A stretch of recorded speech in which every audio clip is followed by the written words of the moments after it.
Good morning, children. Today we are going to proceed ahead with the lesson Human Resource.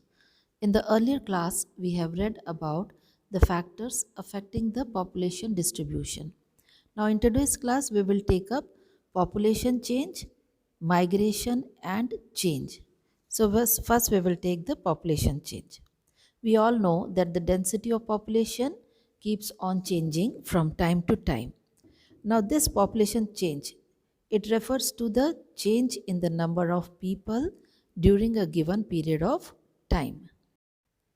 The population change was negligible in the beginning of human history, that is, until the 18th century, the birth rate and the death rate were equally high. Now, this was due to the unfavorable climatic conditions, lack of medical technology, shortage of food, poverty, hunger, and starvation. So, people were dying in large number. So, we can say that the growth of population was less. But in 1850, the world population reached 1 billion. And then in next 80 years, that means in 1930, it doubled to nearly 2000 million. Then at the beginning of 21st century, the world population crossed 6 billion. So we can see a sudden increase in the population, and this was mainly due to the advancement of medical technology and the reduction in death rate. Then availability of food and employment opportunities also contributed to an increase in the birth rate. The population change is determined by three factors, that is birth, death and migration. So let us understand what is the meaning of birth rate. Birth rate refers to the number of live births per thousand population, and death rate refers to the number of deaths per thousand population, and migration refers to the movement of people from one place to another. The difference between the birth rate and the death rate of a country is called as natural growth rate of the population. So we can say that there is an increase in the world population today mainly due to the rapid increase in the natural growth rate. Then migration is another important factor which changes the size of the population of a country. Now, there can be two types of migration. First is within the country, and second is between countries. Now, migration increases the population while out migration reduces the population. In some countries like USA, they have a large scale employment opportunities, so there is lot of migration to such countries.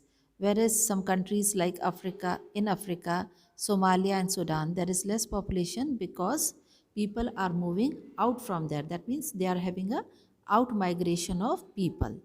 So generally the out migration takes place between the developing and underdeveloped countries, and people move from underdeveloped to developing or developed countries in search of employment or education or better status.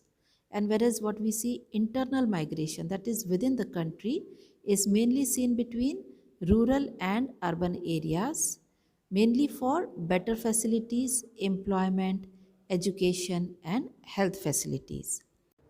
Now we will understand, children, the pattern of population change. Now there are different patterns of population change in different countries of the world. We all know that the world population has registered an increase in the population. But all the countries of the world, they do not experience the same pattern. We'll take the countries like Kenya. They have high growth rate of population of more than 2% per annum. While countries like UK, they have shown growth rate of population of less than 2%. The high growth rate of population is mainly due to high birth rate and low death rate, and this is mainly because of development of health, sanitation and other civic amenities, which leads to decline in health rate. But death rates are still high, leading to high growth rate of population.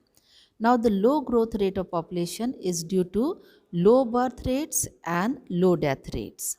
Now children, in the next class we will read about the composition of population.